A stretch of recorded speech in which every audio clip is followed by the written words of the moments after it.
તો અમદાવાદમાં ડુપ્લિકેટ દવાના વેચાણને મામલે આરોગ્ય મંત્રી પ્રફુલભાઈ પાનસેરિયાએ નિવેદન આપ્યું છે। કહ્યું કે ફૂડ એન્ડ ડ્રગ્સ વિભાગને બાતમી મળી હતી। 30 જગ્યાઓ પર રેડ કરવામાં આવી હતી। યુપી અને રાજસ્થાનથી દવા લાવતા હતા। પોલીસ વિભાગને કાર્યવાહી કરવા માટે સૂચના આપી।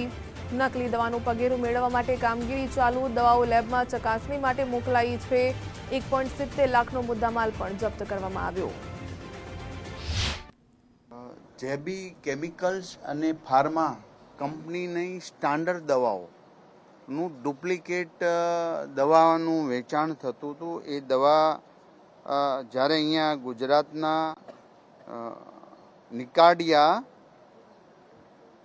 રિટાર્ડ 10 ટેબ્લેટ જ્યારે વેચાણ થતું હતું ત્યારે અમારા ડ્રગ્સ વિભાગમાં આમની બાતમી વગેરે માહિતી મળતા જ 30 જેટલા મેડિકલમાં આનું રેડ કરવામાં આવી છે, જ્યાં દવાનો જથ્થો મળી આવ્યો છે। 1,70,000 દવાના જથ્થાને સીઝ કરવામાં આવ્યો છે। પરંતુ આ દવા આવી ક્યાંથી, બને ક્યાંથી, તો એ યુપી અને રાજસ્થાનથી આ લોકો દવા લાવતા હતા, જેનું આજે પોલીસની અંદર એફઆઈઆર અથવા તો જાણવા જોગની ફરિયાદ આપી એનું પગેરું મેળવવા માટે ડ્રગ્સ વિભાગના અમારા અધિકારીઓ સતત ડે નાઇટ કામગીરી કરી રહ્યા છે।